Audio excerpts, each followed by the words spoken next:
शिव शंकर भोलेनाथ का वह स्वरूप जो रुद्र हैं, प्रचंड हैं, जो काल के भी काल हैं, वो महाकाल हैं। क्या है वो फैक्ट्स जो सभी को सोचने पर मजबूर कर देते हैं? क्या कारण है वो जिसके कारण स्वयं भगवान शिव को महाकाल का रूप लेना पड़ा? जानेंगे इस वीडियो में। पीएम मोदी उज्जैन में महाकाल लोक का लोकार्पण करेंगे। महाकाल की नगरी उज्जैन में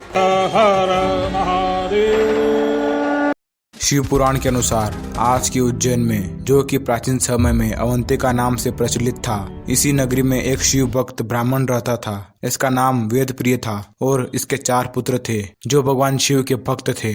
वे हर दिन पार्थिव शिवलिंग बनाकर उनकी पूजा करते थे। वहीं दूसरी ओर एक पर्वत पर दूषण नाम का एक राक्षस रहता था जिसे ब्रह्मा जी से वरदान प्राप्त था। वरदान के बाद उसने अवंतिका के ब्राह्मणों पर हमला कर दिया। जब वो राक्षस उन 4 ब्राह्मणों को पूजा करने से रोक रहा था और उन पर हमला करने वाला ही था, तब ही धरती फाड़कर महादेव ने महाकाल का रूप लिया और जमीन से प्रकट हुए। महाकाल ने अपने भक्तों को बचाने के लिए अपनी एक हुंकार से ही उस दूषण नामक राक्षस को वहीं पर भस्म कर दिया और उसकी भस्म को अपने शरीर पर लगा लिया। जब महाकाल जाने लगे तब नगरवासियों ने उन्हें अवंतिका में ही रुकने की प्रार्थना की। महाकाल अपने भक्तों की विनती सुनकर एक ज्योतिर्लिंग के रूप में प्रकट हुए जिसे महाकालेश्वर ज्योतिर्लिंग कहते हैं, जो कि 12 ज्योतिर्लिंगों में से एक है। महाकवि कालिदास के ग्रंथ मेघदूत में महाकाल मंदिर की संध्या आरती का जिक्र मिलता है। कहा जाता है कि उज्जैन के राजा विक्रमादित्य ने महाकाल मंदिर का विस्तार कराया था। उन्होंने मंदिर परिसर में धर्म सभा बनाई थी जहां से वे न्याय करते थे। इसके बाद 11वीं शताब्दी में राजा भोज ने कई मंदिरों का निर्माण करवाया, जिनमें से एक उज्जैन का महाकाल मंदिर भी था। उन्होंने महाकाल मंदिर के शिखर को पहले से भी और ऊंचा करवाया था। इसके बाद सन 1235 के समय दिल्ली के सुल्तान इल्तुतमिश की क्रूर नजर महाकाल मंदिर पर पड़ी और उसने मंदिर पर आक्रमण कर दिया। आक्रमण से बचने के लिए लोगों ने महाकाल ज्योतिर्लिंग को पास कहीं एक कुएं में रख दिया। ज्योतिर्लिंग करीब 550 वर्षों तक उसी कुएं में रहा। इस बीच औरंगजेब ने मंदिर के अवशेषों को तोड़कर उससे एक मस्जिद का निर्माण करवाया। ऐसा कई वर्षों तक हुआ। इसके बाद सब कुछ बदलने वाला था। 22 नवंबर 1728 में मराठा शूरवीर राणोजीराव सिंधिया ने मुगलों को परास्त कर दिया और उस मंदिर तोड़कर बनाई गई मस्जिद को गिरा दिया। इसके साथ ही 1732 में राणोजी ने उज्जैन में फिर मंदिर निर्माण करवाया और ज्योतिर्लिंग की पुनर्स्थापना करी और 500 वर्षों से बंद सियस्त का भी आयोजित किया। अब समय समय पर मंदिर में निर्माण कार्य कराए गए। इसी कड़ी में आज महाकाल लोक का निर्माण हुआ, जो उज्जैन की शान महाकाल मंदिर के परिसर में बनाया गया है। महाकाल मंदिर और रहस्य।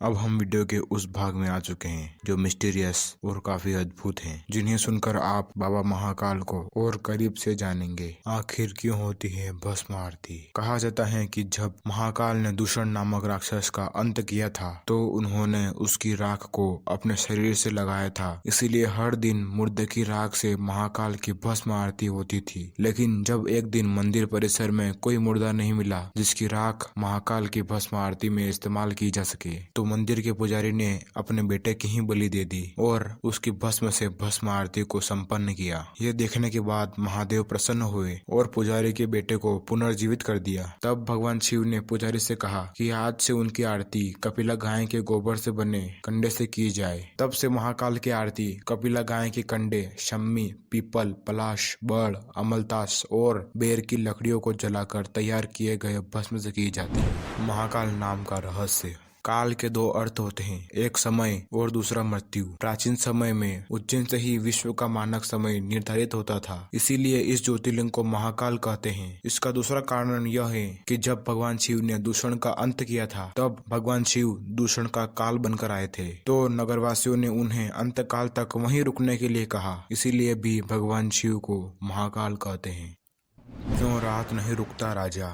उज्जैन, जो कि पूरे देश में महाकाल मंदिर के लिए प्रचलित है, लेकिन वहाँ कोई राजा रात क्यों नहीं रुकता? इसका कारण यह है कि उज्जैन का एक ही राजा है, वो है बाबा महाकाल। राजा विक्रमादित्य के शासन काल के बाद ऐसा कोई राजा नहीं हुआ जिनके गुण राजा विक्रमादित्य के जैसे हो। सिंहासन बत्तीसी के अनुसार राजा भोज के शासन के बाद से ही यहाँ कोई भी राजा रात में नहीं रुकता है। इसका प्रमाण भी हमें देखने को मिलता है। एक बार देश के चौथे प्रधानमंत्री मोरारजी देसाई मंदिर में दर्शन दर्शन करने के बाद उज्जैन में ही रात रुक गए थे और अगले ही दिन उनकी सरकार गिर गई थी। ऐसा ही कुछ हुआ कर्नाटक के मुख्यमंत्री BS येदियुरप्पा के साथ। वे भी यहाँ रात रुके और कुछ दिनों के बाद ही उन्हें इस्तीफा देना पड़ा। भक्तों का यह भी मानना है कि एक ही स्थान पर कभी भी दो राजा नहीं हो सकते हैं और उज्जैन के राजा तो महाकाल है, इसीलिए यहाँ कोई राजा या नेता रात नहीं रुकता है। यहाँ लिखी है भविष्य की जानकारी। कहा जाता है कि महाकाल मंदिर में पूरे विश्व का भविष्य लिखा हुआ है। महाकाल मंदिर के गर्भगृह में एक काल चक्र है जिसे केवल भगवान श्री कृष्ण ही पढ़ सकते हैं, सामान्य इंसान इसे नहीं पढ़ सकता है। इसी काल चक्र में भविष्य लिखा हुआ है। नागचंद्रेश्वर मंदिर का रहस्य। महाकालेश्वर मंदिर के बारे में तो आप सभी को पता है, लेकिन बहुत ही कम लोग हैं जो श्री नागचंद्रेश्वर मंदिर के बारे में जानते हैं। महाकाल मंदिर 3 भागों में विभाजित है। नीचे महाकालेश्वर, मध्य में ओंकारेश्वर और ऊपरी भाग में श्री नागचंद्रेश्वर मंदिर है। इस मंदिर में नागराज तक्षक के ऊपर महादेव पूरे परिवार सहित विराजमान है। इस मंदिर के बारे में खास बात यह है कि इसके द्वार सिर्फ एक दिन खोले जाते हैं, जो नाग पंचमी के अवसर पर खुलते हैं। इसी दिन आप श्री नागचंद्रेश्वर मंदिर के दर्शन का लाभ उठा सकते हैं। दक्षिण मुखी और स्वयंभू शिवलिंग। इस समय सभी शिवलिंग के मुख उत्तर दिशा की ओर हैं, किंतु महाकालेश्वर ज्योतिर्लिंग ही एकमात्र ज्योतिर्लिंग है जो कि दक्षिण मुखी है, इसीलिए इन्हें दक्षिण मुखी महाकाल के नाम से भी जाना जाता है। कहा जाता है कि आकाश में तारक शिवलिंग, पाताल में हाटकेश्वर शिवलिंग और पृथ्वी पर महाकालेश्वर शिवलिंग ही मान्य शिवलिंग है। मान्यता है कि महाकाल स्वयंभू हैं, वे ही काल को चलाते हैं और काल भैरव काल का नाश करते हैं।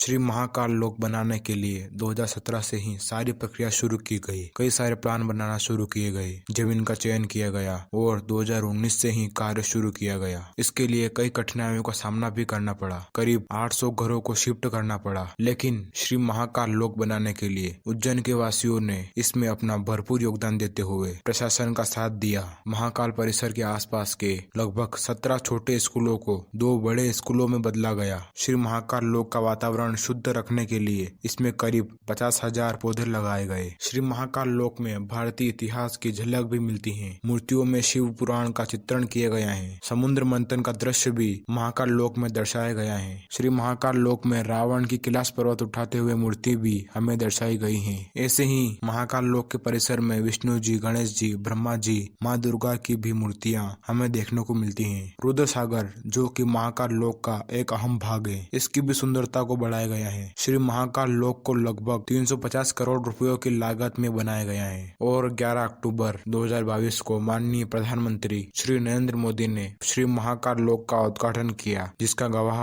पूरा विश्व बना। आज श्री महाकाल लोक पूरे विश्व में प्रचलित है। महाकाल मंदिर में आपको स्वर्ग जैसा अनुभव होता है। जो भक्त एक बार महाकाल लोक जाता है वह बार बार महाकाल लोक आने पर विवश हो जाता है, क्योंकि उसे ऐसा लगता है कि वो इस पृथ्वी के एक अलग ही भाग में आ गया है, जहां उसे शांति का अनुभव होता है और बाबा महाकाल का दर्शन होता है। अगर अभी भी आपने महाकाल के दर्शन नहीं किए हैं तो देर किस बात की, आपको भी महाकाल और श्री महाकाल लोक का दर्शन करना ही चाहिए। और इस वीडियो के आखिर में आपसे बस यही कहना चाहता हूँ, अगर आपको इस प्रकार के वीडियो पसंद आते हैं तो आपको महर्षि पतंजलि पर बनाया गया हमारा ये वाला वीडियो जरूर पसंद आएगा। इसलिए इस वाले वीडियो पर क्लिक करें और चैनल को सब्सक्राइब करें। धन्यवाद।